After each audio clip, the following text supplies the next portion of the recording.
Says we're live. Okay, we're live. Always gotta do like that little intro. Yay. Hello, everybody. Welcome to the Senshi Annie Girls episode 3 of our podcast. And I know it's been quite a while since our last one, having trouble of time zones and life, you know how it all is. And in today's episode, we're going to be talking about females in anime and our favorites. And I'm joined, as usual, by my lovely co-host, Shay. Say hello, Shay. Hi, everybody. Woohoo! And yeah, I'm really excited about this topic. I am. It's going to be really, really good. So what we would start off talking about is our favorite female character, like ever, because at least every person's at least got one they have. So I thought this would be fun. So I'm going to get Shay to start us off with. I am. Okay, so I actually have more than one, and this is sad because I can't just think of one character that I really like. I have multiple ones, and I think honestly I have like maybe 2 or 3. So number one has to be probably Sailor Moon. Is probably one of my favorite characters. Because like everyone knows, the first anime I watched, and it's the first anime I watched that actually had female leads of the show. And so Sailor Moon is probably one of my favorites. Number 2 probably has to be Nana Osaki. The one that's in the rock band. She's probably number 2. And then probably number 3, I'd probably have to go with Sailor Mars, also from Sailor Moon, as also probably my top 3 favorites as of right now. I definitely have more. So if I had to do a top 5, I'd probably say Momo from Peach Girl, and then number 5 is probably Haruhi Fujioka from Ouran High School Host Club. Probably as far as my favorites are concerned. My top 5. What about 5? You? Yeah, that's my top 5. Well, I guess I should give a top 5. You don't have to. I just had to do a top 5, so I can't think of I mean, like undeniably, nearly everybody knows on my channel of who is my ultimate favorite female character. Of course, it is Sailor Jupiter, and should be obvious everywhere if nobody has seen, unless you're all colorblind. I guess I could give my top 5. I mean, I did a video talking about my favorite female characters, but I feel like that it has changed the order. But I guess my current top 5, so Sailor Jupiter, well, it's never going to change. Second is a character from a early Kyo Annie Works show. Probably talked about it a couple of times. It's called Monto TV, and I like the female main protagonist, which is Yumemi Hidaki. She reminds me quite a bit of myself, and I just really like her character. I really like her character, and it's a very short series, this is, and I like her build up of growth as she gets a lot more confident in herself and have a bit more belief in herself. So she would be my second choice. My third choice would be Mei Tachibana from Say I Love You. I find myself relating to her quite a lot. This is probably going way back for me, like in high school it is, so that's why she's one of my favorites. Fourth probably would be Chisaki from the anime Nagano Asakara. Since I watched that anime last year, I just fell in love with Chisaki and the real hard theme that she represented in the anime, which was change. She was always, going up and down about change, and she was scared of how things in her life would change and nothing would be the same. And so I really loved Chisaki. And let's see, fifth probably would be Sora Nagino from the anime Kaleido Star. Sora is like half of me, she is. That crazy side of me. So I definitely have to say Sora. So that's like roughly off the top. That's like roughly off the top of my head, but I'd probably have to put Chisaki probably third position because she's bumped up quite a bit. She has. So yes, so everyone's got a inside scoop on some of our kind of top 5 favorite females, but you never know. It's always like this ever changing thing. It is anyway. Mm-hmm. It's always changing.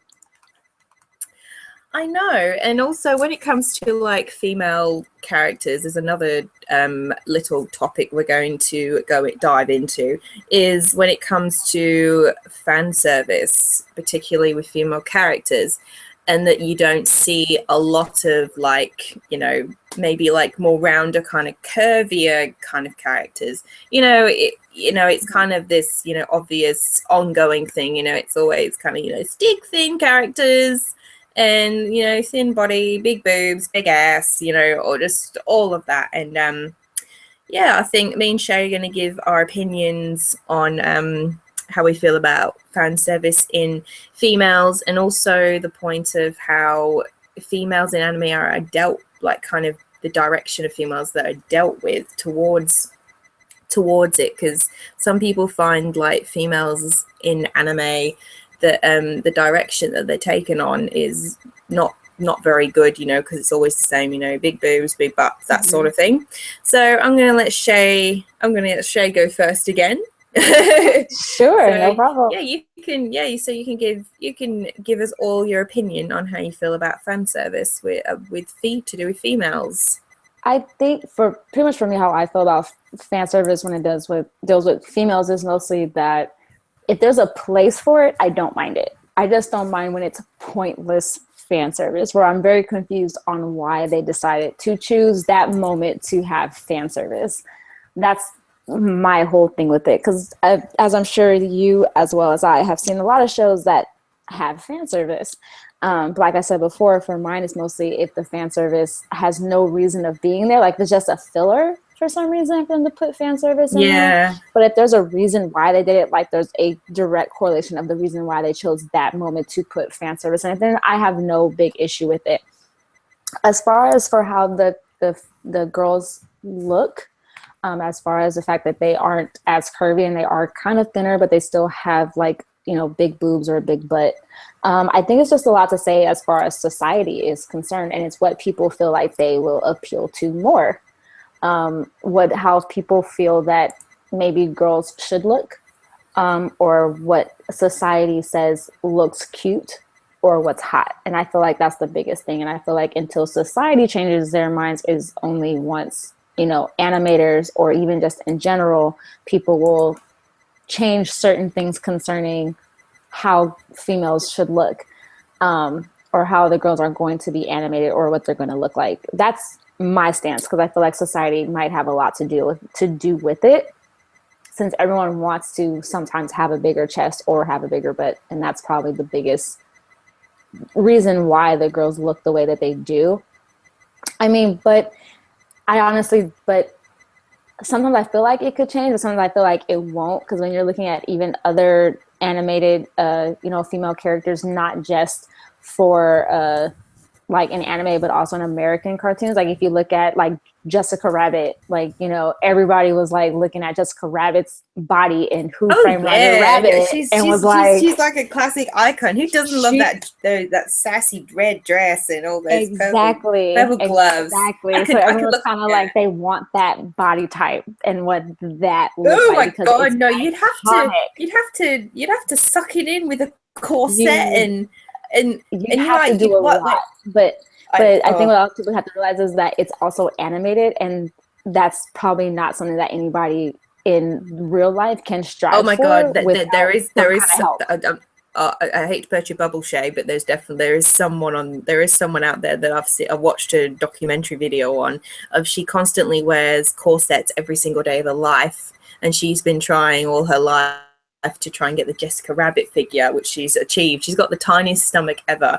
And it just freaks me out. I'm like, I couldn't eat as much as I would want to. It shows that you can't do it without any kind of help. Like you can't just do that naturally. Like you have to resort to something for you to look like that. Like, for example, for her, she's using corsets, but there's no way to just do that naturally to get that kind of body shape. Oh my God, I know. You have to do some sort of like, there's no possible way. But then it also shows for society what we feel is hot or what we feel girls should look like. It's like looking through a magazine and some girls are like, none of these girls look like me, because yeah, they're probably airbrushed. But it's also the same way for us, like how we can say, you know, I don't want to look like a specific anime character because I know that I can't strive for that without, you know, me getting some sort of like surgery or using something for me to look specifically like that.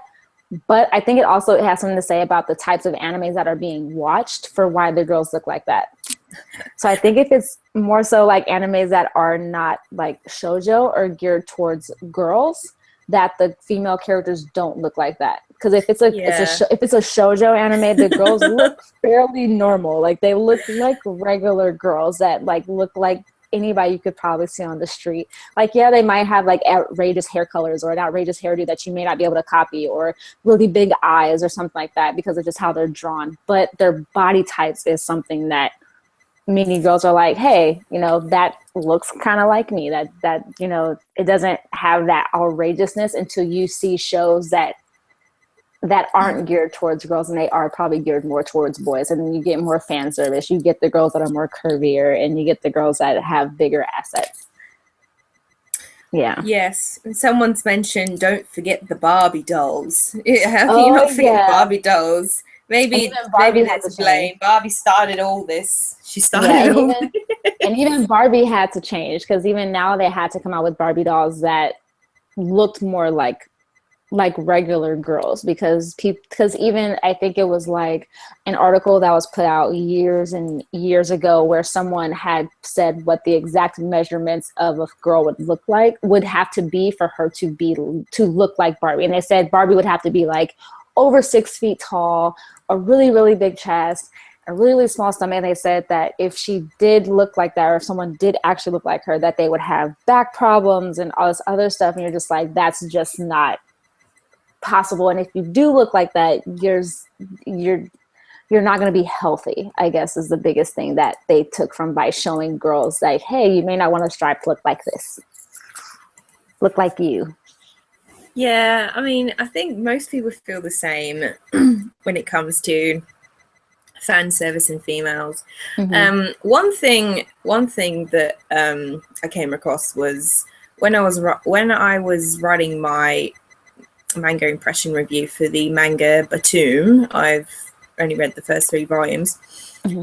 and the girl, and I came across a review on the manga itself, and the blogger, the writer of the post, she talked about, I think it was a he, not sure. He talked about how anime just puts, because the Batum manga is quite, you know, very graphic and in detail, very kind of dark, quiet manga I've found. And the female was put in this, you know, very fragile, kind of look like violated light. And the writer talked about how, you know, females in anime, when it comes to that sort of thing, you know, when they just make look like they're just these kind of pathetic kind of creatures in a way. And the girl in the manga, yeah, she was put in this, you know, kind of violated, traumatized light and looked like she had no guts whatsoever. And I think that's probably, I kind of like half agree with that in a way. Yeah. Like there are some characters that, you know, women are portrayed in they found, I think the writer did, in kind of, they said in a racist kind of, you know, just bad light. Mm-hmm. But when it, and yeah, that kind of got me thinking about, it kind of got me thinking about, you know, fan service in general. And, you know, like I mean, like, it would be nice to see, like, you know, more curvier, kind of bustier, like, female characters. It would be nice. Maybe that will be maybe in the future of anime. You don't know. Maybe in the future.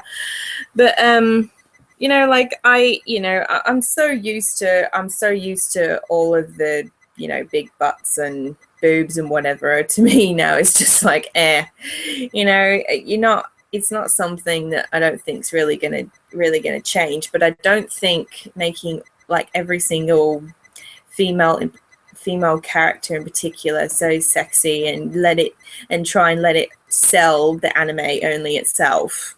If you kind of get my drift. Mm-hmm. So like there's always going to be this tug of war when it comes to like fan service and females. But I don't want always female characters being portrayed in this kind of vulnerable kind of light, if you kind of also get what I mean. So yeah, that's my thoughts on fan service for females. Yeah, I think the biggest thing was if there were more stronger female leads in shows where they're, maybe they don't need the whole fan service, or even if there is fan service with the main female lead, but if the female character is in and of itself very strong female lead, then I don't think the fan service would matter as much, like if it was shown. And I think that's probably the biggest thing that I can come up with. Just because there is a majority of shows that don't have a strong, like they have a strong female lead, but probably not always, especially if there's a strong male lead that's in the show. And even then the female lead in some ways becomes vulnerable to the male lead. And then it kind of diminishes how strong that female lead is until later on, maybe the female lead is able to step up and be a little bit more. I think that's why so many girls have gravitated towards shows like Sailor Moon, because because Sailor Moon, even though the female leads, the entire show is dealt with an entire cast of all females. The only male lead in that show is Tuxedo Mask. And even then, Tuxedo Mask isn't even shown as being a lead character. He is shown as a romantic interest of the main female lead. But the female characters overall are all very, very strong characters, but they all have their vulnerable sides, which is great to see, because then it shows like, hey, the female lead doesn't have to be super of a hard ass, and can also show her like vulnerable side and show that she does need help sometimes. But it's still great to be able to show that take charge, capability, especially, in a show like that. And even with like other shows that, for me, where a lot of the characters that I chose were ones that I thought were very strong, like strong-minded. So like, for example, with Ouran High School Host Club, Haruhi's the only female character in that show. It's basically considered a reverse harem for anyone who's not seen the show. So she's the only female character, and the other characters in the show are all male. But she's also very level-headed, very strong-minded. And while at times she can come off as kind of funny and kind of ditzy because there's something she doesn't understand due to her being what's considered a commoner around a whole bunch of rich boys, she is still very much, though, a strong female lead, because she's kind of showing these boys how commoners are. And then she's also, though, very, very smart. But then she also, of course, shows her vulnerable side when she has that moment, or all the characters have that moment where one of the male leads might possibly go away. And that was probably, for me, why I like, those characters. And I think that's probably the biggest thing about what I wish more anime would have, is a strong female lead and not have the huge vulnerability of those female characters. Yeah. And also Jiro one of the people in the chat brought up an interesting thing, talking about how fan service obviously can kill a show, which it can, which probably leave that subject for another episode, because there's probably so much I could say about that.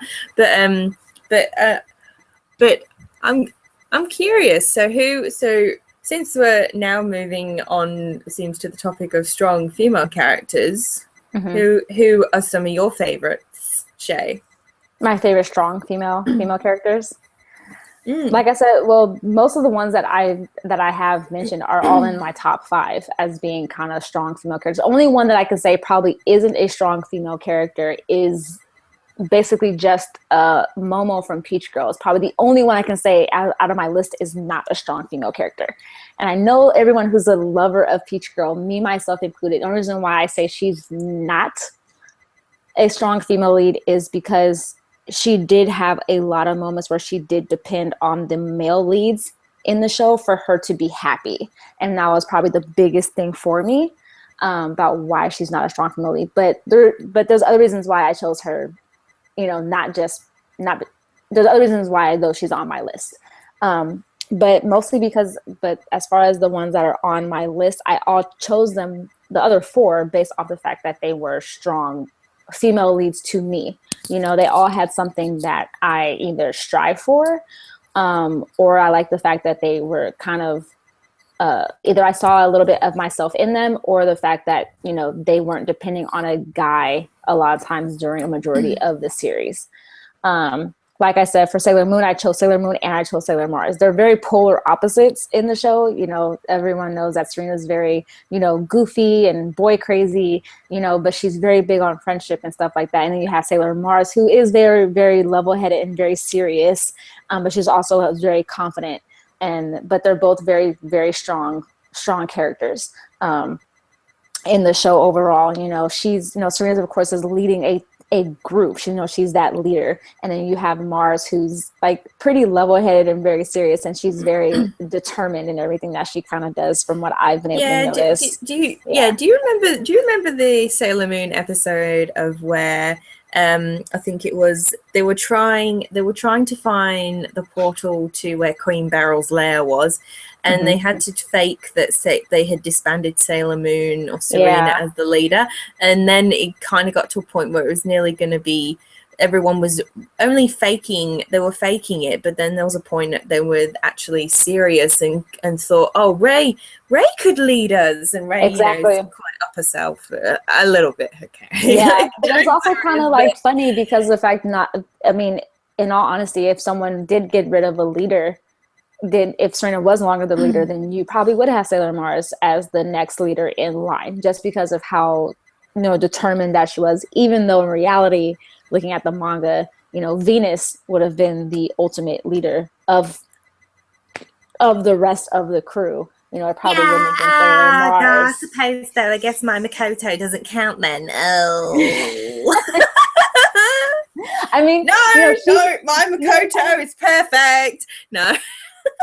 Trust me, I feel like, because I feel like, you know, Makoto, though, she has her own, you know, she can totally be a leader. I mean, honestly, if you think about it, all the South Scouts could have been leaders of the entire group if, you know, Usagi was not able to be the leader. I feel like all of them could have been one. I think the only one that I probably couldn't have seen as more of a leader is probably Amy. Just because she is more the shyer one of the group. It's like we're in sync. We're thinking of the exact same thought, Shay. I probably wouldn't be able to see her as a leader, but we don't really know that, because sometimes the best leaders are the ones that are more quiet and soft-spoken, because they have that respect that people will give them, because they may have really great ideas without showing so much oomph and power to them.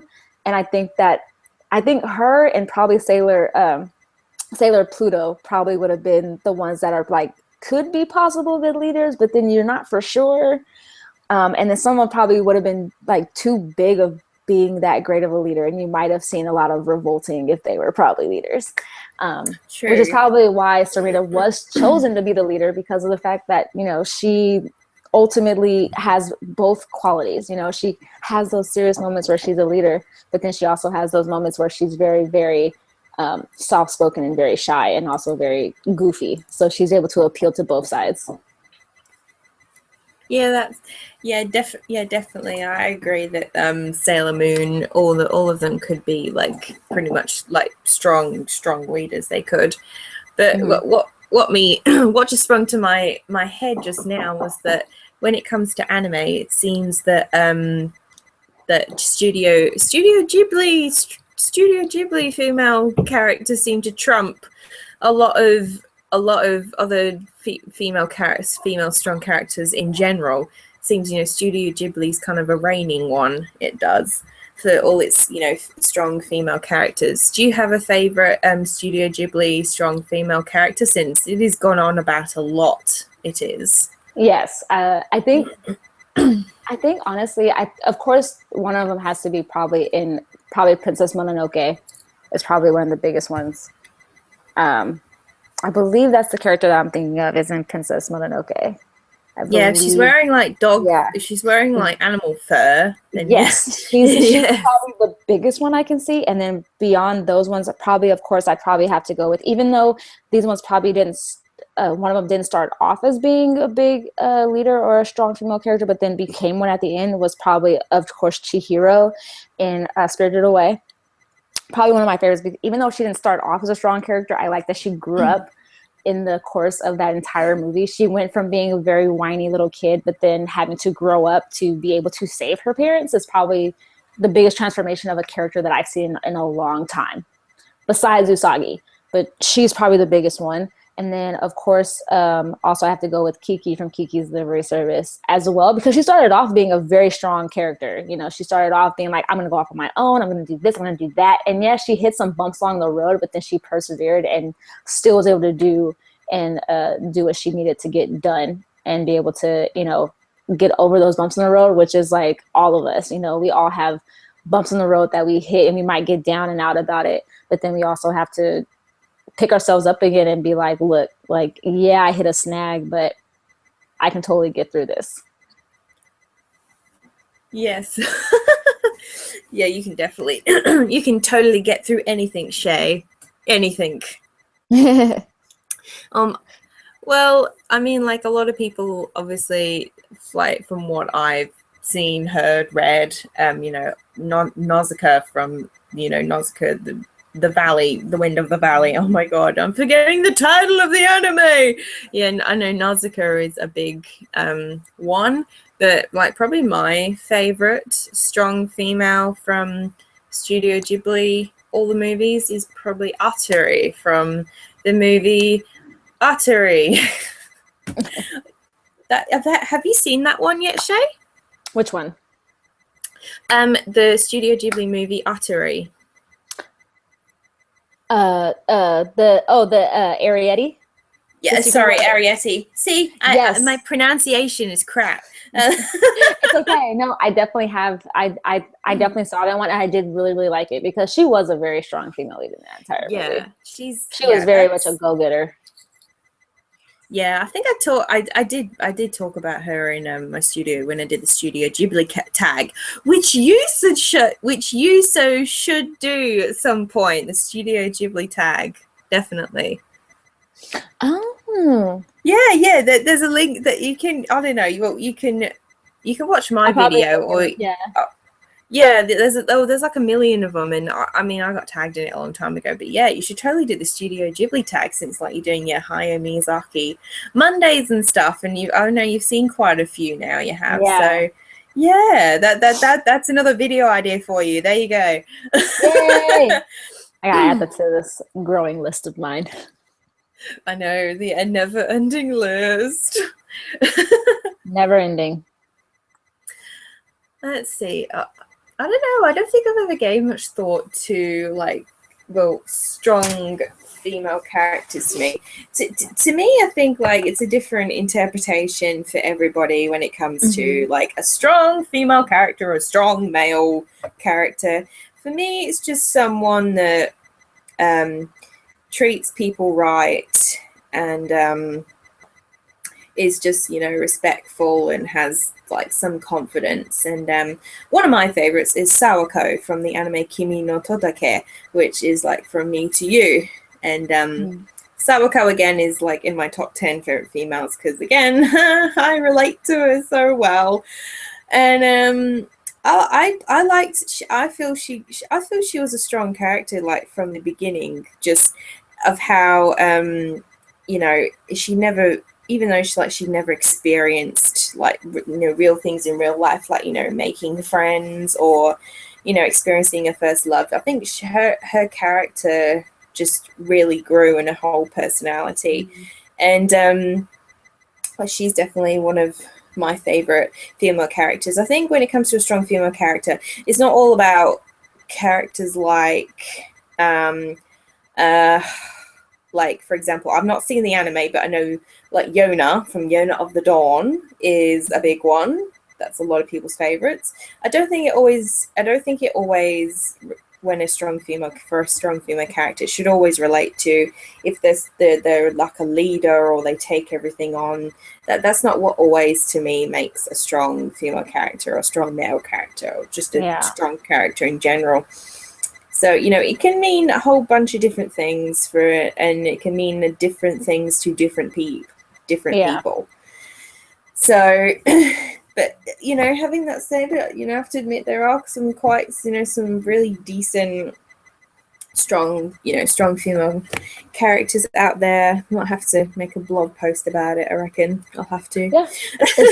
Yeah, you should. But there are definitely some, like, decent, you know, female leads out there that are good female leads that are really good. And I think one of the things for me that makes them stand out for like a strong female lead, or makes me gravitate towards strong female leads, or the qualities I look for, I guess, are, I guess sometimes it's the same qualities that I don't have in myself, I guess, is probably also what I look for too. Or if I can relate to them, it's probably for me also one thing too. And also if they're going against the norm of kind of how society feels girls should be. Like how when you look at a majority of films, and not just with anime, but even if you look at Disney films where there's a Disney princess, a lot of times Disney princess is one of the female leads, but she's always being saved by the male lead. And I think that's also one thing. Eric exactly.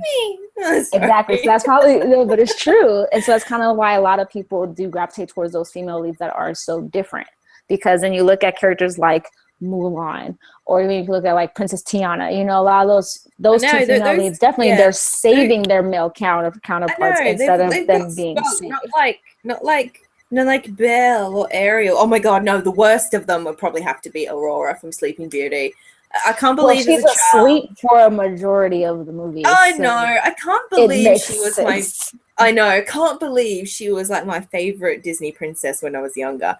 And like now I just think, oh my God, zero personality. Yeah, well, my favorite princess was always Mulan was always one of my favorites, and I also liked Princess Jasmine. Even though Princess Jasmine did have where Aladdin did, you know, save her. But she still had her strong moments against Jafar, where she really stood her ground on what she wanted as far as whom it was that she was going to marry, which I applauded her for, which was great. And then with the newer movies, I really did like, of course, I liked Princess Tiana was also one of my favorites. It still is. And I also have to go with Rapunzel too, because Rapunzel also had her moments where she, you know, was kind of kicking butt there. I know a lot of people are probably waiting for me to say Frozen, but I wasn't a big fan. I wasn't a big fan of the movie. I wasn't a big fan of the movie because I think when that movie came out, everyone forgot about Mulan because they were like, "Oh, it's the first movie where, you know, they showed the females didn't need a man to save them." I was like, did anyone forget Mulan? I was like, Mulan came out in like '96. Did everyone forget about poor Mulan because she saved China? I know, everyone forgets about. Oh, Pocahontas! Oh my God, cannot forget her. Was very good too. Oh, badass woman. Yes, but that's also, but like I said before, when it comes though to female leads and strong ones, it also has a lot to say though about society and what appeals more.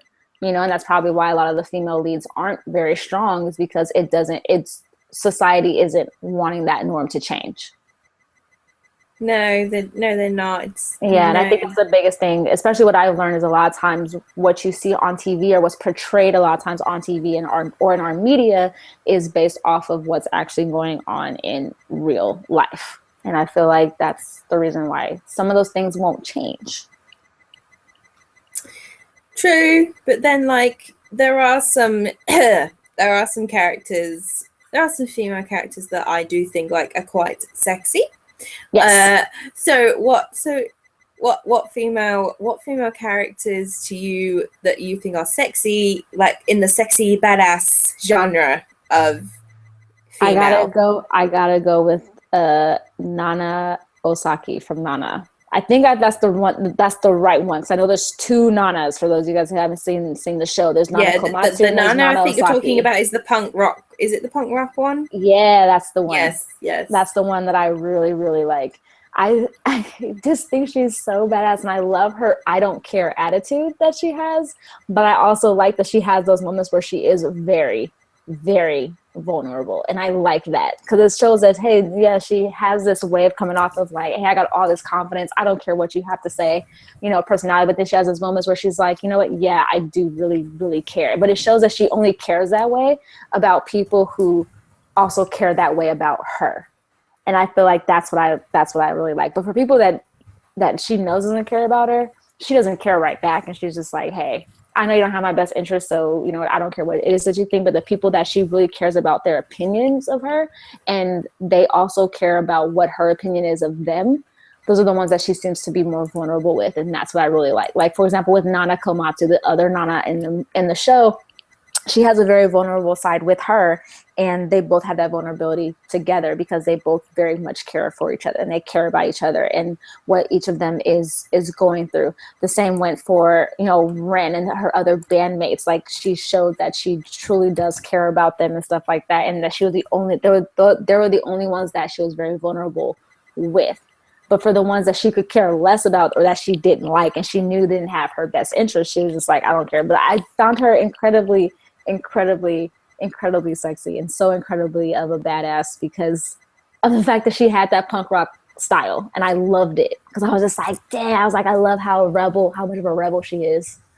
I can't be that way, but I think that's amazing. But it also gave me, though, a lot of times that way of thinking of, I don't care what other people have to say or what other people think, because it made me learn and also realize that people are going to think what they're going to think, whether you like it or not. No matter what you do, someone's always going to have something to say about it. So why not just be yourself or be you and give people something to talk about?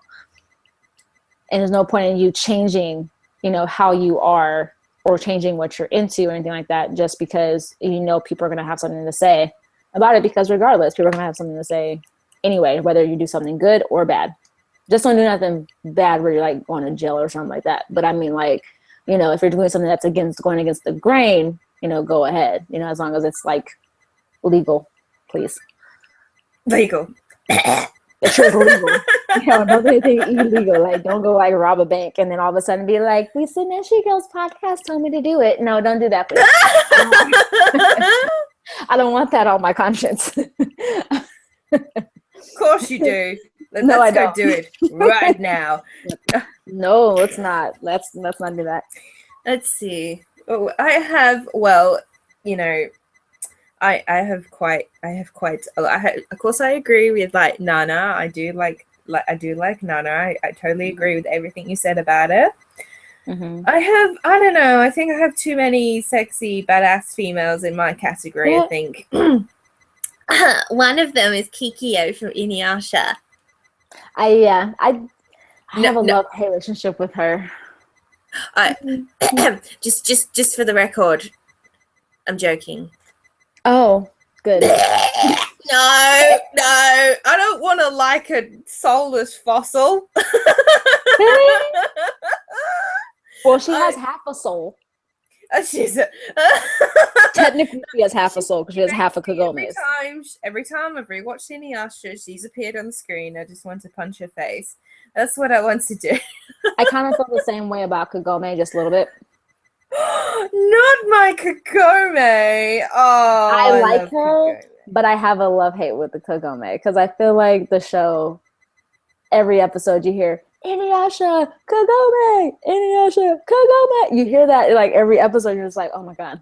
I know. It's like repetitive calling and shouting. Right. Inuyasha. I will say though, in the manga, she's portrayed a lot better in the manga. Towards the latter, the latter half, I feel like, because she has to make that whole decision concerning the Shikon jewel and stuff like that. So she has to show that strength. So that part I did like about her, but towards the beginning, I liked her, but I didn't like her because I was just like, dang, I said, I wish I could go in feudal Japan and meet Inuyasha and go on all those amazing adventures, but I can't because I can't jump through a well. Because if I jump on a well. Right. and I think that she had great like comic relief, and that's what I really liked about her too, because she had great moments where she was super funny, and that's what I liked about Yes, her. I 100% agree. Now I'll be more serious. Like Okay. obviously one of my favorite, one of my favorites is as a Scarlet. You know, she's, oh my god, she's been like a favorite probably from like the second time I ever watched like Fairy Tale. There's nothing more to say about as a Scarlet from Fairy Tale. Like, you know, she's just, yes, I do think she's sexy, and also, you know, I Yes. just love it. I just get excited every time she re-equip her ability of re-equipping into any of her. I believe she's got 22 armors or maybe more. She's I amazing. think. I love Urza. Yes, yes, Urza. Let's see. I think, and then probably another, yes, probably another big favorite. There's probably like obvious ones they are, but is, you know, Yoko Litna from Gurren Lagann, because you know, I just, when she's aiming that gun, you know, like that's when I thought to myself, yeah, you're gonna definitely probably end up being a real favorite, aren't you? Yeah, which is exactly what happened. So, but you know, I mean, when I say like, you know, of course, you know, not that, you know, this from the male's point of view, obviously I understand your reasons why you like Yoko, but like, you know, like I like Yoko obviously, you know, for different reasons. I do, but I just think she's good with a gun, and I like her, you know, deep, you know, you get to see some of her deep caring attributes through the like course of the series. I really ended up liking her towards the end when she kind of went through the whole teacher phase thing. I don't know. Have you seen Gurren Lagann yet, I have not Shay? seen that. No, I haven't God, you seen know, my partner's rewatched it. My partner's rewatched it 8 times Oh at the wow. moment. He's not going to let me have my Gurren Lagann back for a while. So that's how much he loves it. And I think you'll really enjoy it. You will, and I think you might. I think you might end up liking Yoko a lot as well. I mean, because I thought when I was first started watching it, I thought, oh god, here we go. You know, yeah, I got a gun, big boobs. Oh, I'm hardly wearing anything. You know, just a casual bikini top and shorts. Oh god, you're just going to be another character that just annoys me. No, that kind of wasn't the case. It wasn't. I said, finally, something that's surprising to me it was. So, yes. There's nothing wrong with liking characters that are sexy and badass. There isn't. There is nothing wrong with that. No. And also, I mean, particularly like with any character, you always find yourself relating to them. Mm-hmm. And you can tell us, Shay, what characters do you feel that relate to you well in terms of like personality, or are there characters that you wish you could be like? Any of Yeah, those? there's quite a few. I think as far as the character that I relate to probably the most, out of the ones that I have named, is probably, of course, Usagi is probably one of the ones I relate to the most. I'm not the leader of any kind of anything at all. Like, I don't lead a group of girls to fight against evil. I wish, but I don't. But as far as like, I can be very goofy like Usagi, and like that crazy kind of goofy, like her. I can also be kind of boy crazy as well, like Usagi as well, and have those moments. Um, and that's probably where I relate very much with her. And I also have a big thing concerning friendship and wanting to have everybody kind of get along. I don't like when my friends don't get along with each other, because I don't like feel like I'm being pulled in several different directions. So I do like when everyone kind of gets along, and I want to be maybe not the peacekeeper, but I like when everyone's kind of cohesive together. And I am very big when it comes to friendship, and I don't want to say loyalty, but I guess loyalty is the only word I can think of. As far as, but she's probably the character that I relate to the most. As far as the character, and the only other character I feel like I relate to as well a lot is probably Haruhi Fujioka from Ouran High School Host Club. That's because she's very, very smart, and I'm by no means that smart as Haruhi is. But I'm not smart either, just for the record. Like, I have my a brain moments that's a sponge. Sorry. but I am very curious though about the world, kind of like Haruhi is, and I can be kind of more of a realist in some ways concerning Haruhi. But that's also kind of another way that I am like Usagi, though, is that I can be very, very optimistic. And I always try to look on the bright side of things. You know, I'm a realist, but I like to look on the bright side of things as well. Like if something happens and people are like, man, that's terrible that all this happened. I'm like, yeah, but, maybe it's a good thing that this happened. So like, for example, if I'm working and I don't get a particular position at work, sometimes people are like, man, you could have got it, blah, blah, blah. And I'm like, yeah, but you know what, there's probably a reason why I didn't get it. Like maybe that means that something, better is going to happen. And that's why I didn't get it, or that's why things didn't work out. Or, maybe that means that, it's just not my time yet to get in, or something I have to work on. So I'm always that person. But as far as the one that I feel like I'm most like, that I wish I was more like, was probably, of course, Nana Osaki, just because she has all that confidence, and confidence is something that I'm always working on. And it's something that I'm always striving for, is more confidence. Even though, people see me put videos out online, and sometimes I reveal, deep parts about myself online where it's up for people to be, to scrutinize or criticize and stuff like that online. And yeah, I do that. But, that took confidence for me to do, and me building up that confidence to do that is probably the biggest thing. Or for example, with, the video I put out before my birthday, which was the 25 things I learned while being 25. That was also I've only watched halfway through that, by the way. Gotcha. No worries. It's a very long video. I want to do that for my birthday now. I'm turning 26 this year. You should, because I just turned 26, and that's why I decided to do the video.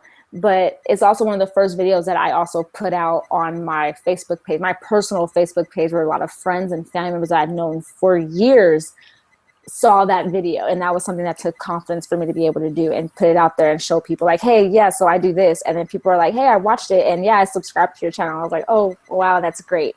That was something that took a lot of confidence, or even the confidence now for me not to care what other people think anymore, as far as what it is that I do, what the things that I'm into. And I feel like watching Nana really helped me with that, because she was the character that I was just like, I like what she has to say, and I like how she is, and how she is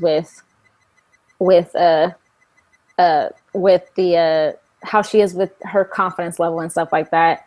And I think the last one I probably have to say probably is Momo too, from Peach Girl. Even though I know you love Momo. I love Momo, and I think because the reason why I like Momo is because I know I've been that girl that has like totally liked a boy to where it's like border, not crazy, but where I've liked a boy that much, or where I've had a friend that would sabotage me trying to be with the boy that I like. No, they need a cream pie in their face. Oh yeah, but but I mean, that's probably for me though why I related more to her, because I feel like every girl has been put in that position, and every girl has that friend that they keep around that's their friend, but they know that person isn't really their friend. Like they know they need to drop them, but for some reason they can't, because they know that person is out to get them all the time. And I feel like everyone has that friend. And that's why I feel like she's one of the ones that I relate to the most to, especially in that particular series. Because I was just like, oh my God, this is me AF. This is me.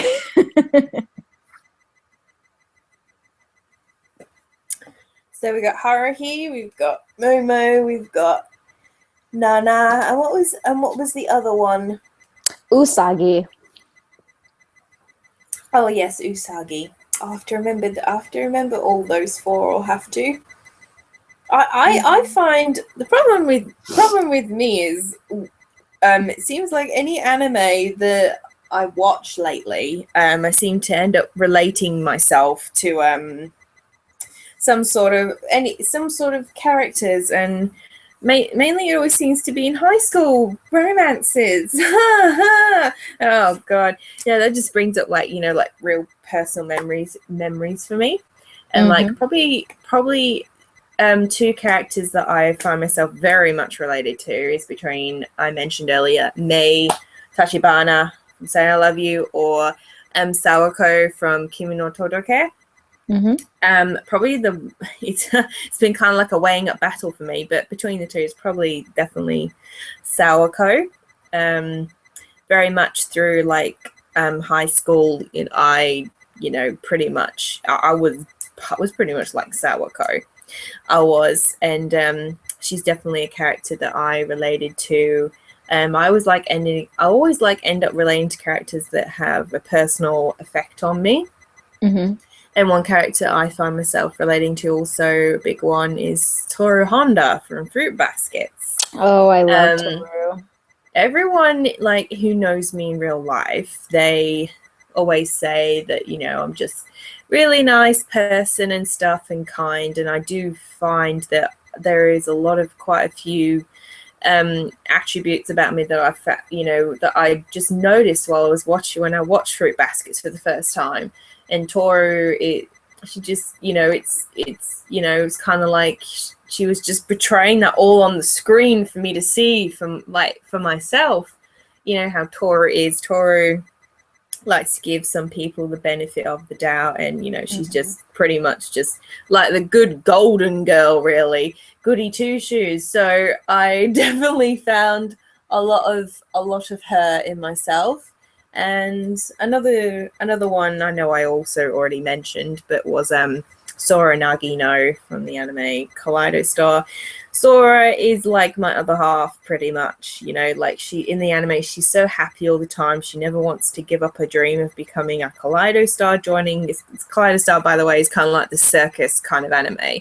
It's really fun. You should check it out. It's all really, really happy. And yeah, she's just, crazy and goofy. And I'm like that when I do my videos or live stream or whatever, you guys get to see that side of me. And I'm generally like that in real life as well. So Sora is a big part of my personality. She's like half. That's why I say she's like my other half. So those would probably be like my top three, I reckon, that I relate to in terms of female characters. Probably would have to be. That's a list.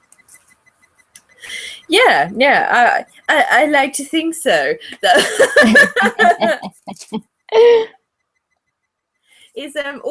I know.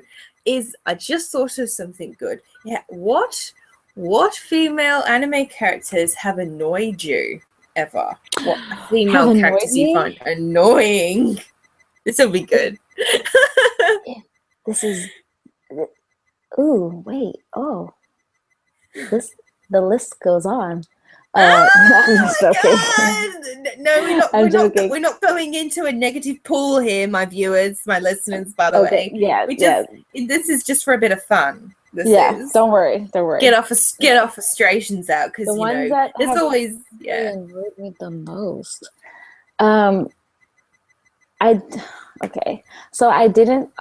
So as far as annoyed me the most, I didn't like Orihime in Bleach that much. But then you went on about the Bleach manga ending, which I haven't read that video. I haven't watched that video only because I've never read the Bleach manga. I think, so when it came to Orihime, like I had a love-hate kind of thing with her. So I hated that she was very like hung up on Ichigo a lot. I guess was probably my biggest thing, why she was kind of annoying. Yeah, and then I didn't like just her. Lay her life down for him. Yeah, and I didn't like how she was. Like I didn't like her powers either. Like I felt like powers. I don't remember what her powers were. Like I want to say she was more so like a heal. Like she had some attack powers, but she also had some healing powers too. And I guess it was because she didn't come off as very strong in the show at first.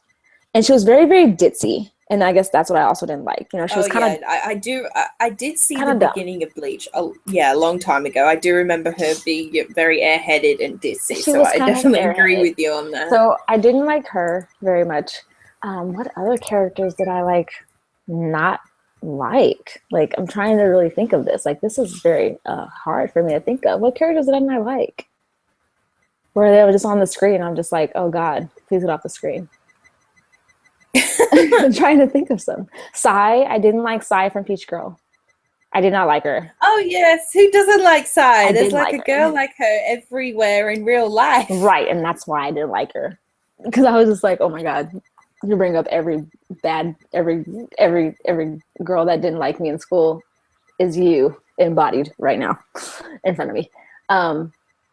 Sai I didn't really like very much. I already mentioned before I had a love-hate thing with Kagome and Kikyo from Inuyasha. Love-hate. Kikyo was more so a hate. Kagome was like knows how I feel about Kagome. She can stay in that pit of fire for all I care. Yeah. It's alright, you won't be as drastic I'm more drastic with my comments. Yeah, I'm not gonna I don't need to set Kagome on fire because I did like the Kagome and Inuyasha pairing. I'm not gonna lie, I was a huge fan of that pairing. Like I was so happy. Spoiler, I was very happy when they got together. I was like, yes, like I like this pairing. Yes. Okay, perfect. Although a little bit deviating, I guess. I also do really enjoy the Sesshomaru and Kagome pairing. I know some of you guys like the F. Why? Read fan fiction and you'll see why. But I like that pairing. Anyway, what other characters did I not like and find annoying? Yeah, probably. I guess it's just a general statement. Is any female character that was just very, very whiny I didn't like, and any female character that it just was very strange and I didn't feel needed to be there, I guess is probably the biggest thing I can come up with for ones I didn't like. Oh, that's fair enough. In terms for me, I've got 3 that have come to my head. Obviously, Kikyo is a big one for me.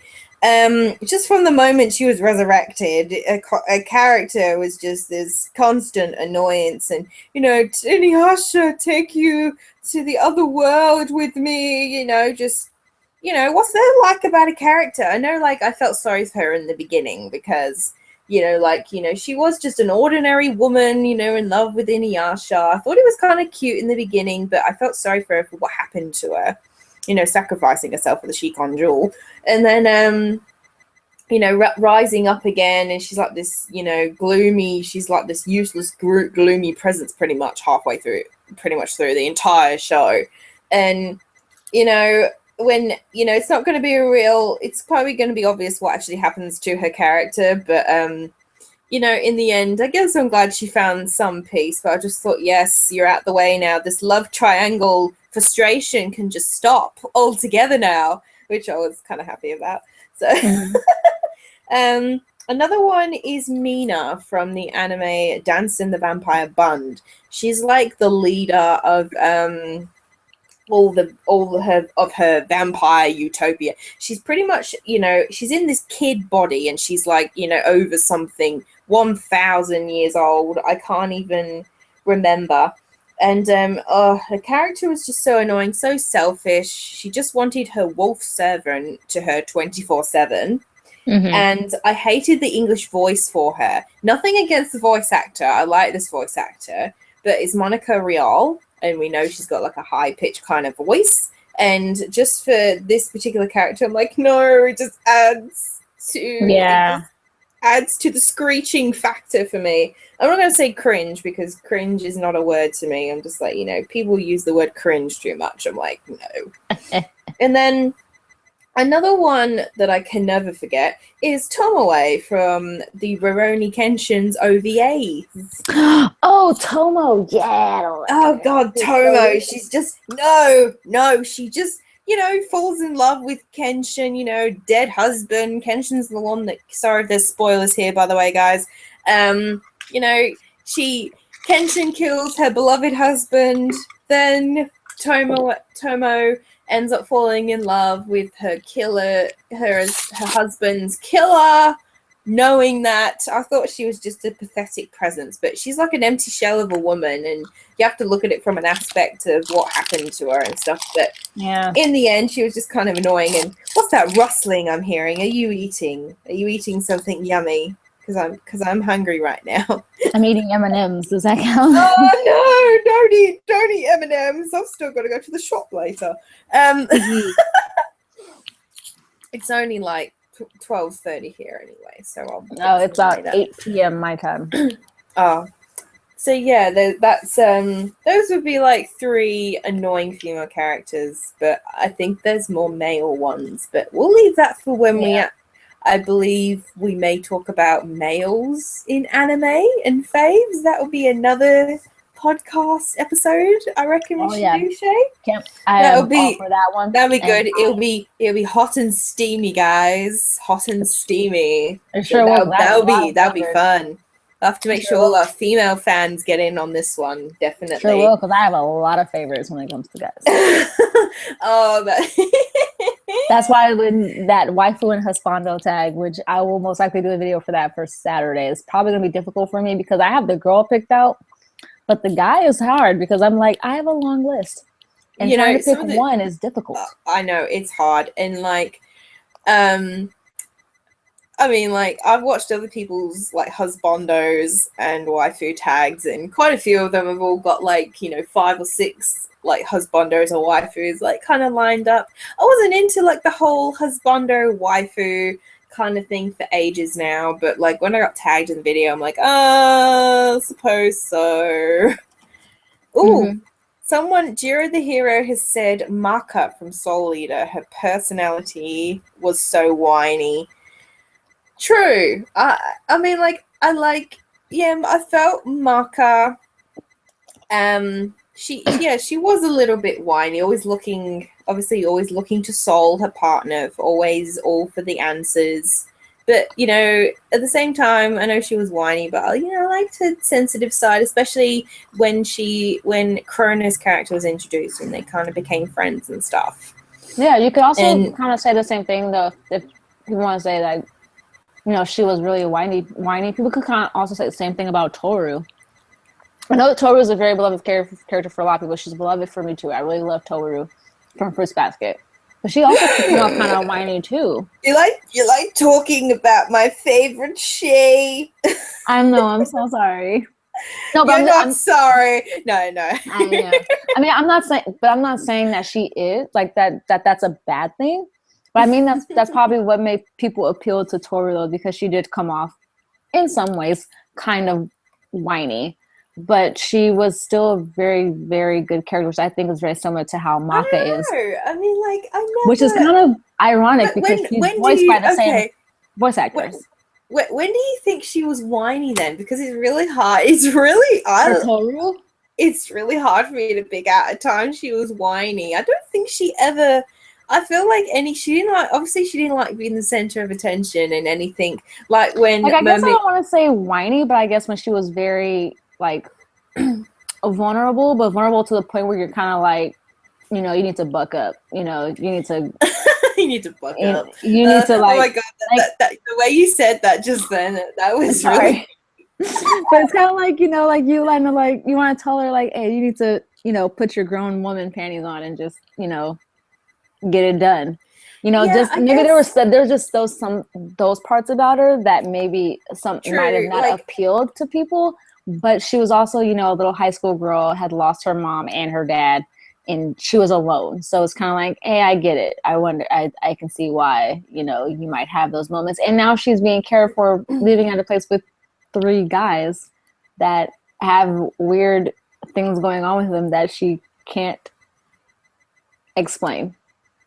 I guess. I mean, I remember the episode of the White Day one where Momiji gave her a present on a White Day present, which is to go to a hot spring. She's like, oh no, I couldn't possibly go. No. Yeah. Like she didn't want to be the center of attention. I think that's maybe along the lines of where you talking of whiny. Maybe that's, I think it's because sometimes her expressions were very over the top, I guess.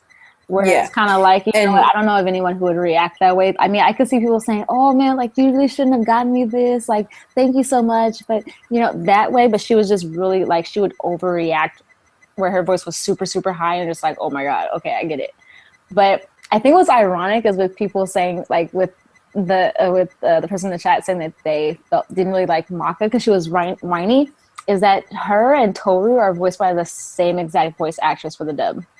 I didn't even know that. They are. They are both voiced by Laura Bailey.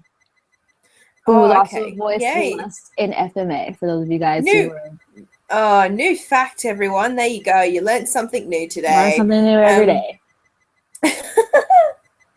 And what? Oh, yes. Someone mentioned a big character that I know gets a lot of, well, Uh-oh. hate, really, which is Sakura from Naruto. This is true. Okay.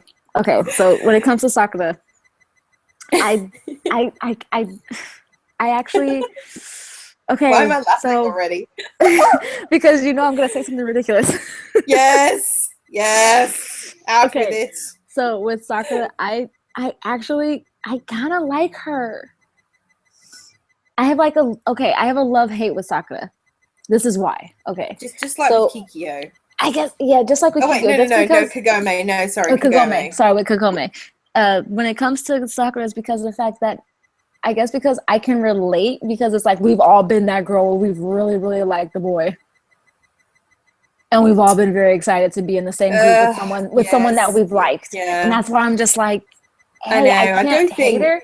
Yeah, And I think her power wasn't that great. At first you were kind of, and I'm not gonna lie, I did have that moment at first while I was watching the show and going, why are you here? Like, I don't see you doing anything with your shurikens. Like, you're not really fighting anybody. I'm very confused. But then once you saw her go under Tsunade's wing and she got a lot of Lady Tsunade's powers and healing and stuff like that, I was like, all right, I think I get where they're going with this. Like, I get it, But I feel like if any character probably should have been hated on more than Sakura, or a character I feel like probably would have been hated on more than Sakura if she was more the main character and wasn't seen more as like kind of like a love interest who kind of went in and out of the show, would probably have been Hinata. I'm being completely honest. Like, I feel like if Hinata would have been more of a main character like Sakura, I feel like more people wouldn't have liked Hinata over Sakura, because we honestly didn't really see a lot of Hinata's powers until later on in the series when they were in Shippuden. And then you were kind of like, all right, I love that. And you kind of you also felt bad for Hinata because she was Neji's cousin, and Neji was kind of more of the liked one between the two of them.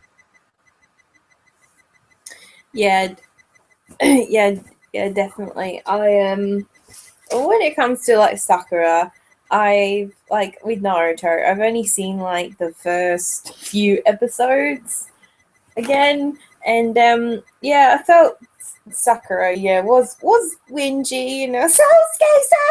I mean, not Sasuke. Whoopsie, Sasuke. Just her love, her undying love for him, for a while got annoying. But I was one of those people that still, liked her a little and stuff.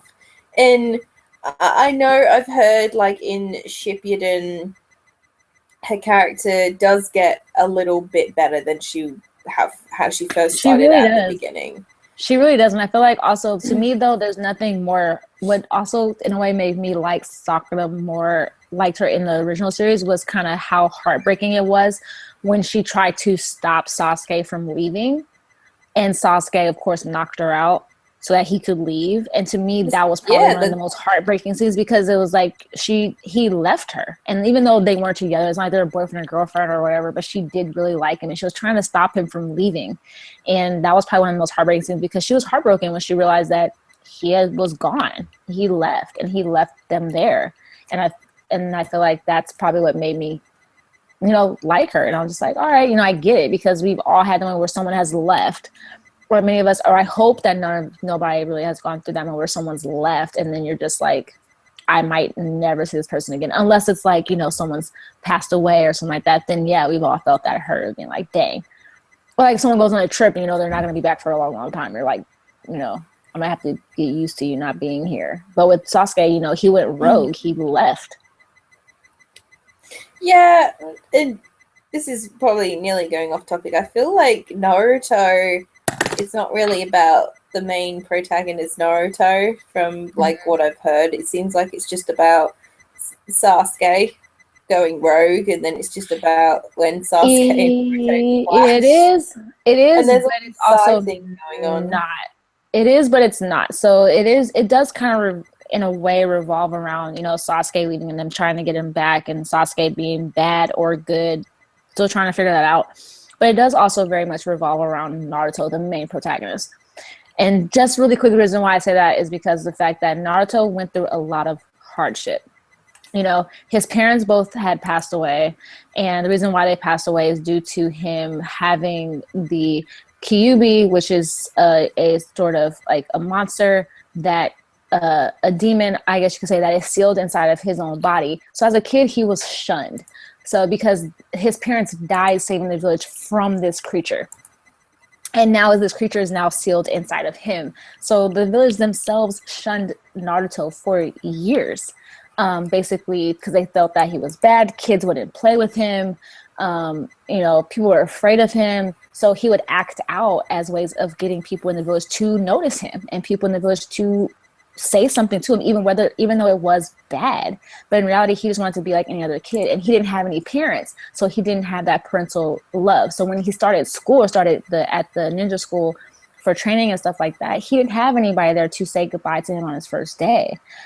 His biggest parental influences were his teachers and ultimately also the Hokage at the time. So it did revolve around kind of a lot around Naruto and kind of how he went from being someone that was shunned in the village to him being the village's overall savior, and that's why his big thing throughout the entire thing was that he's going to be a Hokage, because he wanted to have that position of being over this village and saving this village, which, ultimately in the end, he did. And he strived and fulfilled his dream of what he wanted. And he showed people in the village that even though he does have this thing sealed within him, that number one, that he can handle it. And number two, that he's not going to turn on people and become some monster that they need to be afraid of. And it also kind of shows you, as well as a viewer, that, you shouldn't shun a little kid for something that they don't understand what they did. And with Naruto, he didn't understand what it was that he did wrong for people to treat him the way they did.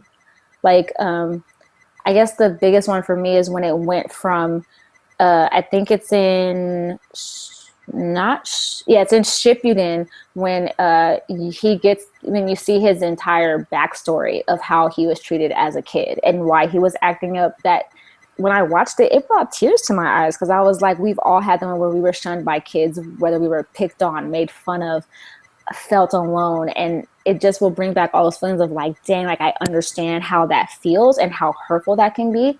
And it also feels for those kids that act out on purpose just so that someone will acknowledge them, and they don't care whether it's for a bad acknowledgement or a good. They just want to be acknowledged.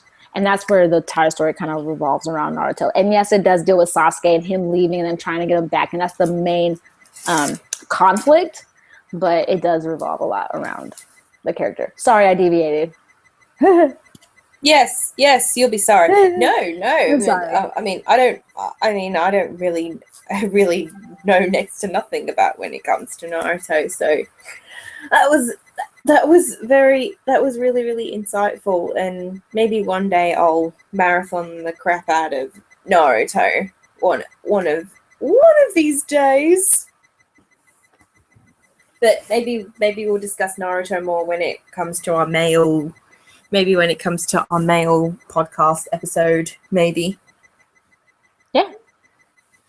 We definitely can, because Naruto is a character that at first I did not like, and then I grew to like once it hit Shippuden and the subsequent movies that came out. I was like, all right, I can see Naruto. I got you. I've got another question. And feel free, anyone in the chat, you're welcome to ask us questions as well. Feel free. That's fine. What female character do you wish you could become like? I wish I could become like. Yes, or you would like to strive to be, or you would like to kind of strive to be more like. That's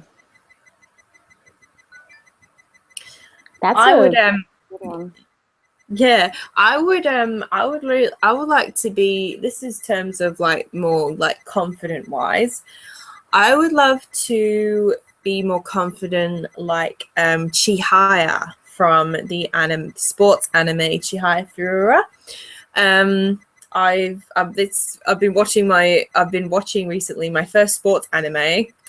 I've still not finished watching it yet, but I love Chihiya's confidence and determination in trying to recruit members for their karate card club, and for the game of karate. And yeah, Chihiya is just she's so funny. She just makes me laugh out all the time while I've been watching this series. And just her more pushy confidence, kind of, she's very pushy towards people and backing people into kind of a little bit of a corner, not too much in like an intimidating way, but I just love Chihiya's really like confidence, but she doesn't always kind of think about the consequences or the aftermath of certain things.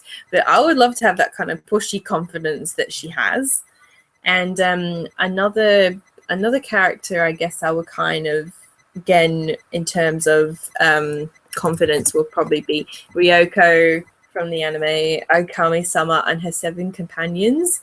I just love Ryoko. Ryoko is again in my top female list, my top 10.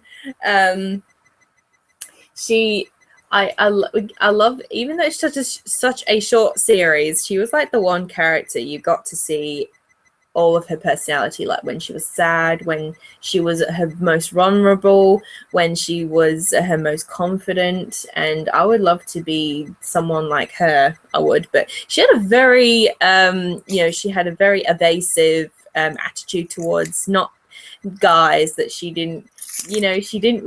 wasn't bothered about guys, romance, that sort of thing, and she just not treated them like crap, but she's like, just get away from me. And I loved her,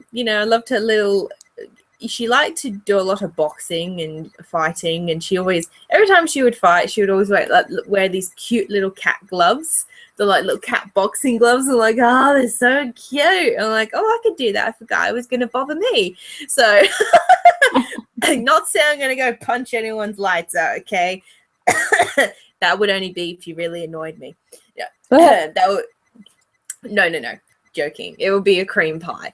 But yeah, definitely it would be Ryoko and Chihiya. So who would it be for you, Shay? Who would it be for me? If I had to be any character? Oh God. Who would it be? Oh my gosh. For female, well, would you like to be like Haruhi from Ouran High School Host Club? I would like to be in the situation that Haruhi is in. Yes. I would love to be at a school where I'm the only girl and I'm around a whole bunch of very, very cute boys, and I get to hang out with them. Which any female anime viewer doesn't want that at all? Like, I would love to be in the idol school of Ultra Prince Sama. I don't care about the bored black. Oh my God. I would hate to be that boring bland girl, the female protagonist. She's useless. I don't care about her. Yeah, but I'd love to be in her situation. I know. I want to write the music for the boys and be near my Ichino-san. Yes. Speaking of which, I can't wait until they come out with another season of that. Sorry. Oh, season 4's coming out in October. Yeah. Is it?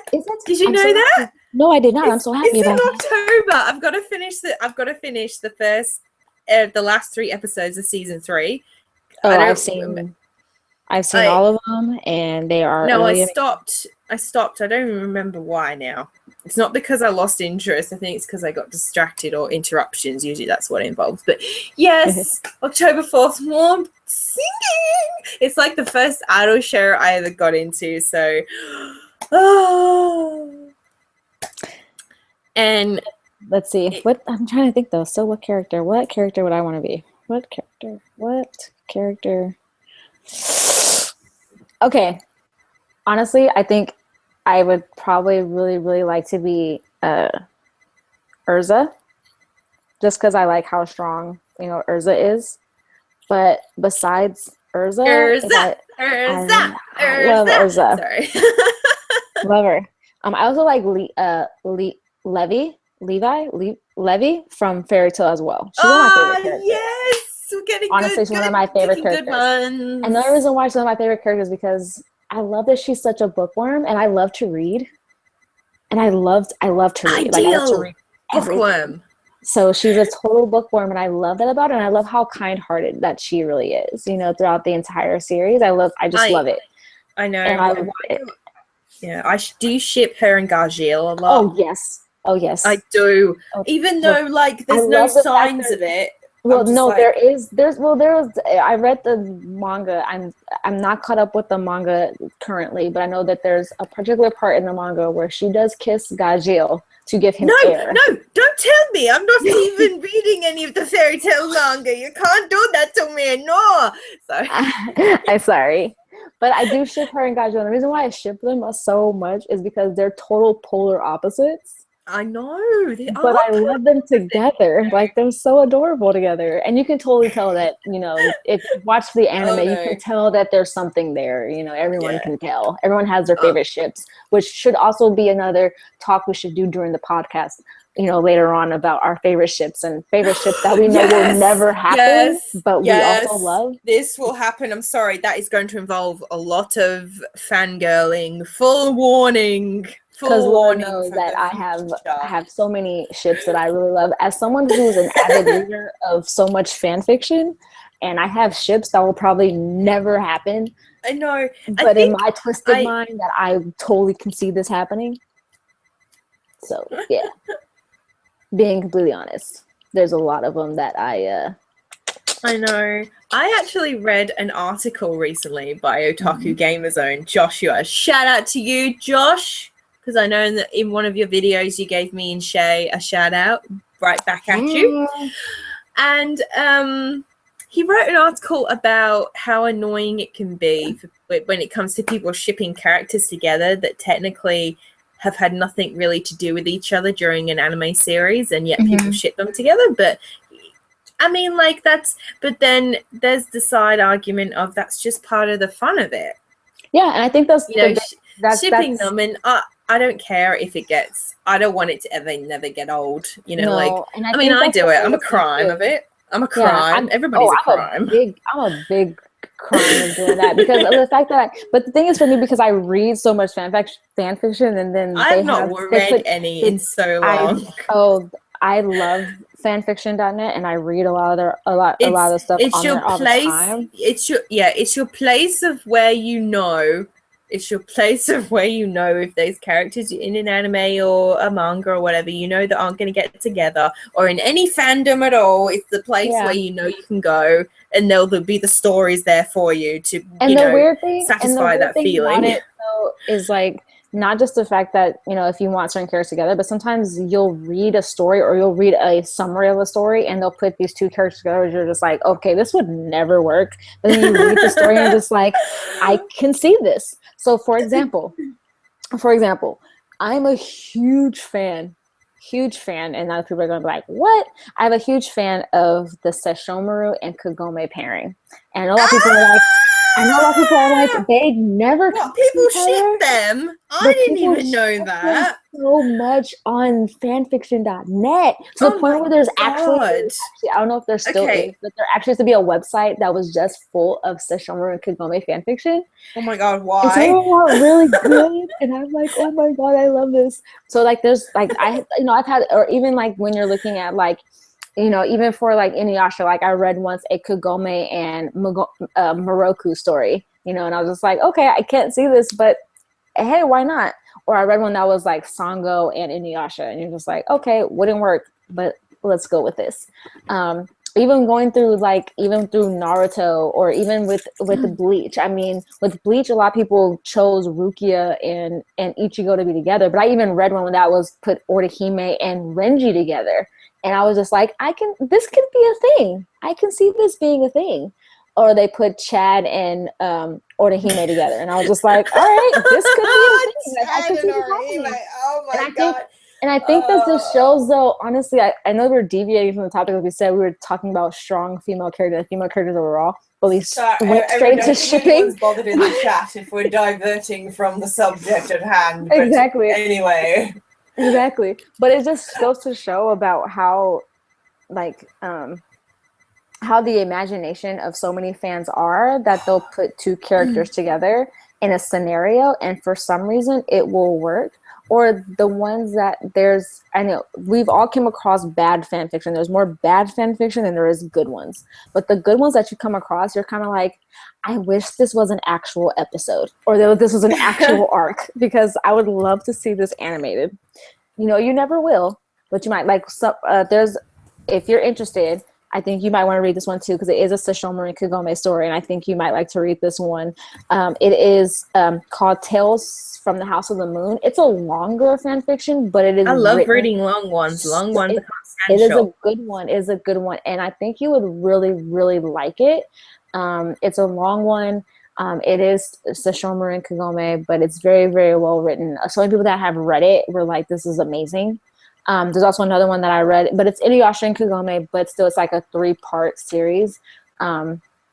You might want to read that one too. I can't remember what the name of it is, but I know it's written by Doggy Ear Lover. It's one of the first ones that I read when I started to delve into fan fiction, and it was actually really, really good, and I was hooked once I started reading it, per se. But that's all I'm gonna say right now about shipping, because I will ship so many characters together, and I'll even do crossover shippings of people from different shows. Don't get me started. I am that fan. I haven't even had to got you started, Shay. You went off. No, she went. Oh my God! If you're like this now, oh God knows what you'll be like when we do shipping a podcast episode on shipping. You guys don't even know. Like, I literally. Oh my God! No, you don't know me. You don't know the inner Lita. You have no idea. Have you ever done like the crossovers, like on fanfiction.net? They have where you can go into crossovers where people will cross over shows. Yeah. Like, I read one that was like Bleach. It was like Bleach and Inuyasha show together, and I'm just like, oh my God, I love this. And then they'll put characters together, like they put Kagome and Ichigo together, and I'm just like, yeah, this could be a thing. I could totally go with this. I know, all part of the fun of things, and you guys can also always suggest to us any podcast topics that you would like us to cover, because I'm not saying I've still got like an endless list written here in my notebook right now, but I will always love to add to it if there's anything you want us to talk about. Yeah. If you want, we can even talk about, I'm a huge fan, like I said, we could talk about fan fiction. We can even go over some terms in fan fiction, because I know that's the biggest thing that I've learned. Oh my God, but then it makes me want to read fan fiction. That's okay. I'm reading a fanfic right now, along with reading actual books. I read both. So it's but there's so many terms too in fan fiction that many people don't know. And people be like, wait, I don't get this. Me. I can teach you. Oh, trust me, I know so many of these terms in fan fiction. It's not even funny. And I will be honest, I read the ones that I look for, the ones that are more on the more adult side of things, which I really don't care. I know people are like, I want to read when they're like this. And I'm just like, oh, I don't care which ones you give me. Just as long as it's good. Yes, as long as it's good. Now you're going to make me want to go read fan fiction. Oh, no, I've read Yu Yu Hakusho fan fiction. I've read Rurouni Kenshin fan fiction. Devin said you're a pervert. Oh, okay. She's a fan fiction pervert. Is that what you want to hear, Devin? But I feel like I apologize. I don't think I'm a big one, but I feel like everyone. You're a huge lover. But I feel you can like call me a pervert instead if you want to, Devin. But I feel like everyone has like an inner pervert, whether they want to admit it or not. Yeah, they do. Everyone does. Like, for the fact, if you really like fan shows that have fan service, there's a legitimate reason why. Raising hand currently at the moment.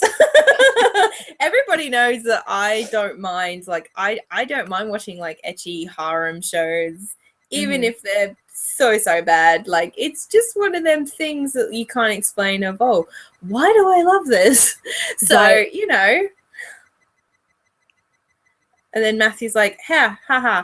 Aren't we all perverts in the anime community? Of course we are. Like, I see it 24/7 on Twitter. Like, I do, so. Exactly. Everyone sees it, so it's not like it's not, not known. It's there. It is. It's there.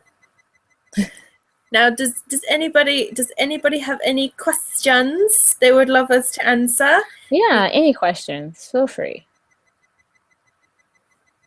Because I might wrap up this podcast in probably the next 10 or 15 minutes. So if you guys have questions now, you better ask away. And maybe can you do a hand heart? But we're not technically got our cameras on. Yeah, so there's you can imagine us doing a hand heart. Yeah, you can imagine us. Oh, Kat has asked, favorite cosplay.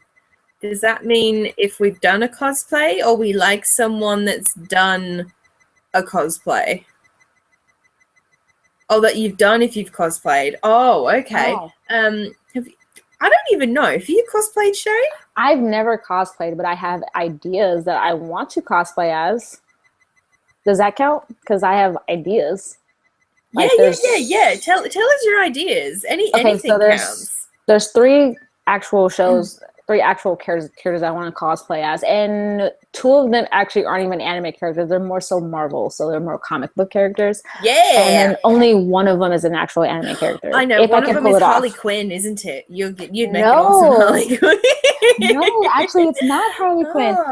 One of them is actually one of them that I thought of is doing Riri Williams, who is Ironheart, who took over for Iron Man. I want to cosplay as her. If you don't know who she is, you can look it up. Actually, Storm was actually the second one that I actually wanted to do cosplay as. I want to cosplay as Storm. But then you'd have to wear the eye contacts, like with the white lenses. I would never wear eye lenses. I would love that, but I would only want to cosplay her as with the longer hair, not the shorter hair, the longer. Yeah, I love the long hair. Longer hair, definitely. And the third one would most likely be, although this one might be harder to pull off because it's not like she wears an outrageous costume, and that would be Nana Osaki from Nana. Probably one of the last ones that I would also want to cosplay as. That one might be a little bit harder. People may not know where she's from because it is an older show, and not only that, it's not like she wears an outrageous costume that's super noticeable because she wears punk clothes, which anyone can dress like Nana. Wear that to work. Yeah, I like those choices. I could definitely see you as Storm. Yeah, I really want to cosplay as Storm very, very bad. Storm is my favorite from the... I keep forgetting if Storm is Marvel or DC. She's Marvel as X-Men. Yeah. Everyone kept correcting me different things. I'm like, doesn't anyone know this stuff? Doesn't anyone know the biggest DC franchises are Batman and Superman. Those are the biggest DC franchises. Oh, which one do you like? Superman or Batman? I'm a Batgirl. I'm also more so of a Batman fan. Just even though he has no powers, but he has all those cool gadgets, and he's played by Ben Affleck now. Yeah, Ben Affleck I know. I loved Ben Affleck's take on Batman. I feel he really connected being Bruce Wayne, like of how solitude and of how painful, the solitude painful side to Bruce. Like, I loved it. Like, when I watched the movie, it was really, really good. Did you enjoy Ben Affleck as Batman? I'll be honest, I tried to watch Batman versus Superman and I fell asleep. Yes. That movie is very, very slow. Like, the beginning is slow. So I was watching it at night and I fell asleep. But then everyone's waiting for the big moment towards the end, which you would know, Shay. I know that everyone's waiting for the big moment that's at the end, but it took a long time to lead up to I know. Which I never watched, but so I need to go back and watch it. But yes. So as far as the DC and Marvel is concerned, DC is definitely more so Batman and Superman. Those are the bigger DC titles. DC has other titles, but those are the big ones. Marvel is basically Spider-Man, X-Men, Guardians of the Galaxy, Deadpool, all the big major movies that we've seen come out, Incredible Hulk, Avengers, all of that is Marvel. Shay's teaching me things. I know. I'm sorry. She's such a good teacher. I like comic books and I like Marvel. I know so, you like, do. Like, me, I wish I'd really had an interest in them when I was younger, but I just never grew up with comic books around me. I didn't actually grow up with comic books around me, but I grew up like I liked watching the movies. So like when Spider-Man came out and stuff like that, and I've always been obsessed with any characters that had powers. I've always been obsessed with it. I'm just like, oh my god, they have these powers. Awesome. Yeah, I love watching like all the cartoons of like all the X-Men and stuff and Justice League. Like I love it. It's, like for me, and that's why for me it then made me want to look into it more for the comic books, because then people were like, oh yeah, it's so different from the comics. I'm like, well, I never read the comics, but now I want to do more research. So that's one thing many people don't know about me, is that when I get into something, I like immerse myself and want to learn all about it. So like when it comes to like anime and stuff and video games, like I've learned not only about the animes that I've liked, but I learned about the industry as well.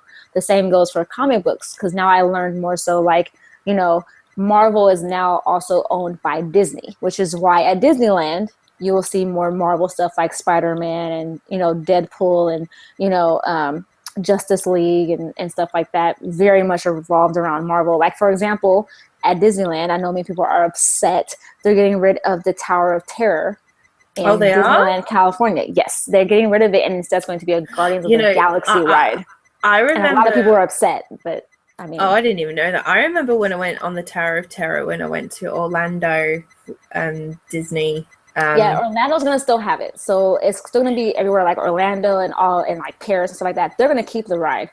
The California Adventure in California is getting rid of it. Yeah. Oh, that's sad. I remember when I went. I remember when I went on the Tower of Terror when I visited Florida in 2004. It scared me crapless. I was like, I'm not expecting this is like better than when. Pardon me. Oh my god, I just burped on a podcast. Okay, I didn't hear it, so you're okay. I don't know if anyone heard. Oh no, hopefully no one heard that.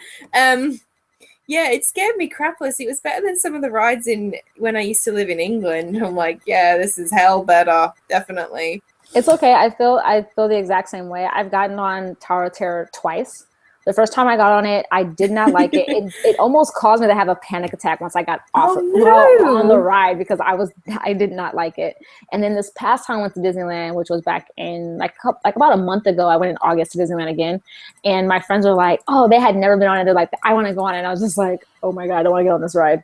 And then I was like, "Fine, I'll get on it." And I got on it for a second time, and I actually enjoyed it more the second time than the first time, because I knew what to expect. But it's such a weird feeling, because if those of you guys who have never been on this ride, you literally have a moment of like where you're weightless and you're literally floating in the freaking air, and it's scary. You're like, oh my God. And then like when I went, you know, like these open shutters are closing all the time. You can see to the outside, and then you get to the top, and then this creepy voice comes on, and then it's just a moment of silence, and then it's just like drop. And yeah, exactly. that's what really got me, and I'm like, oh, I've just never forgotten it. But yes, but at California Adventure, they're now changing it more so to a Guardians of the Galaxy ride. I think the last time they're running it is January 2nd, and then after that, it will close down, and they're going to make it Guardians of the Galaxy. Because I do know that as far as like Disney is concerned, I've heard rumors that they want to get rid of if you've been to California Adventure, they have a section that's strictly for A Bug's Life, which is a movie that came out when I was a kid. And so a lot of kids now go to California Adventure, and it's not a movie that's relevant because it came out years ago. So I know a lot of people have said there's rumors of them trying to make that now more Marvel, since that is something that's a lot bigger. And then the same goes for, you know, of course, Disney now also is a part of Star Wars. So now, of course, they're making Star Wars Land in Disneyland. This is all taking place in California. As far as the other Disneyland resorts, I don't believe so. I just know in California they're doing it. Yeah, I think we should all move to California now. There's plenty of us here. All move over there. Oh my God, there's a lot of people here in California already. Oh my God. Yeah, doing podcasts together would be a lot easier, Shay. It sure would. Because it'd be like, oh, what time? Perfect. But before I think I know we drifted off onto the topic of Marvel and We sure did. And I feel like people are probably like, what kind of podcast is this? That's all right. It's always fun to like divert off the topic, but it sure is. And for those of you guys who want to ask more questions like about Marvel or anything like that, feel free to ask, to definitely ask me more questions, because I love deviating more into those topics because, hey, it's fun. It is. I can learn more because I know next to nothing about comic books. So it'd be nice to delve into that sort of hobby as well. It would. It's an expensive hobby. I'll tell you now, comic books are expensive. I will tell you that. Just for like one single one. What's one single one cost, really? Like for one single comic book? The last one that I purchased was Avengers versus X-Men, which I was interested in because I wanted to see the Avengers and the X-Men fight. And that comic book cost me about $30, like $35. Like, it was expensive. And there's another one that I really want, which is the Black Panther collection. And for those of you guys who are like, who the F is Black Panther? Black Panther's actually also Storm's ex-husband. They get married. And it has his collection. And it's like 4 volumes. One volume is $35. And I want it, but it's expensive. Oh, wow. Yeah. I didn't realize it was that much. It sounds like it's more expensive than just buying one manga volume. It is. Because if you think about it, if you buy a manga, like a big, thicker manga, it's probably somewhere around $20. Like a big, thick one, like the omnibus ones where they're putting multiple inside of one big book. Those are like 20. So if you think of one comic book, which is a lot thinner than that manga, that's a lot for $35. And especially people who are a lot older and they've collected comic books before, it's like comic books used to be like, what, 25 cents? And now you think that $35, like, dude, that's a lot. It is. It does sound like, now it just makes me want to go walk in one of our comic books where I live now. You should. Definitely walk into a comic book store. They sell manga too, but it's kind of fun to take a look around and see what other stuff that they have too. Because there's one near me that I kind of go into every now and then, and it's kind of cool. Oh, that's cool. Now I think we'll answer, if you don't mind, Shay. Sure. We'll answer the other questions that we got asked. I've just got to scroll through the thing and find it. I know Kat asked about cosplay. I think favorite cosplay. I've cosplayed for a few years now. I like, I'll be honest, like I'm not like no master sewer. I'm still kind of learning right now, but I've made 3 cosplays in the past. Probably my 2 favorites that I've done is when I made my May cosplay from Pokemon, like Pokemon Advanced. I loved May, and I was proud that I was able to assemble something together for myself, even though like half my costume fell apart during the convention. And also my most recent one that I did this year, which was Sango from Inuyasha. So Sango has probably been my favorite up until now, I reckon. Just trying to assemble everything together was like, oh my god. But yeah, so I would have to definitely say Sango. And probably for the future, I've never tried cosplaying like from a TV show or anything like that. I haven't. But at the moment, kind of the next one I'd love to do is Shiryuki from Akagami Shikiheim. I just love her outfit and the red hair. And again, she's another strong female protagonist. How can we forget Shiryuki as well? So I would love to do her. Now, I think Matt asks, is there any plans for a male anime topic like this one?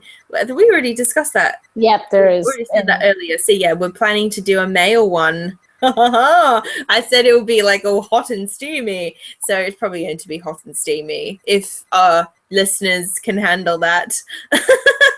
And then we have another question from Nishi Nishi Ying, which I've not seen appear in one of our podcasts. So hello, I know you've been here for a while. It's like name one anime character you'd want as a best friend. This is kind of a Shay question. Shay's very good at answering questions like this. What character do I want to be my best friend? Yeah. Oh God, my best friend. I know, this is a hard one. I'm like, why do you guys why do people ask us such hard questions? I'd have to have two though, because I'd have to have one that I can be really goofy with and one that I can be really serious with. Because of course you have to have both. So I'll have to answer it that way now. I probably want to have Usagi for one, because she would be probably the goofy best friend that I would have. The goofy best friend I would have, where we would like eat tons of food together and then go like boy hunting, which is an actual, that's a thing. So, we'd have to do that, and we would be boy crazy together, but still be like super cool friends. And I feel like for like a serious like best friend that I would have to have, that would be the one to be like, no, like you have to do this. Would probably have to be like someone who's really sweet. I guess I'd probably have to say would probably be Toru, if I had to choose a second best friend, because I'd have to, I'd have her for me to be like super crazy with, and I'd have Toru to kind of like calm me down and be the one that, I would just have a lot of fun with, watch movies, hang out with, and stuff like that. Oh, okay.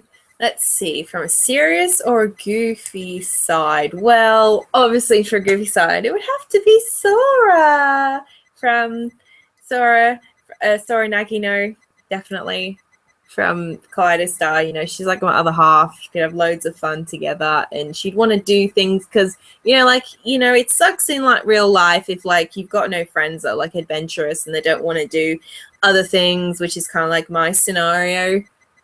Even like right now, so she would be like so fun, and we get to do like other things. In terms of everybody thought, I bet I know some people would have thought I would have said Sailor Jupiter Magoto, but no, that's for another special. That's for another special answer. Probably, let's see, serious. Oh, this is kind of a. I don't know. This is kind of a hard one. I'm probably gonna have to have a good thinker. I think I'm probably have a good think about this. I know. I said Sora. Probably Chisaki. Definitely from Nagino Asakara. She's probably one of the most serious characters in the show.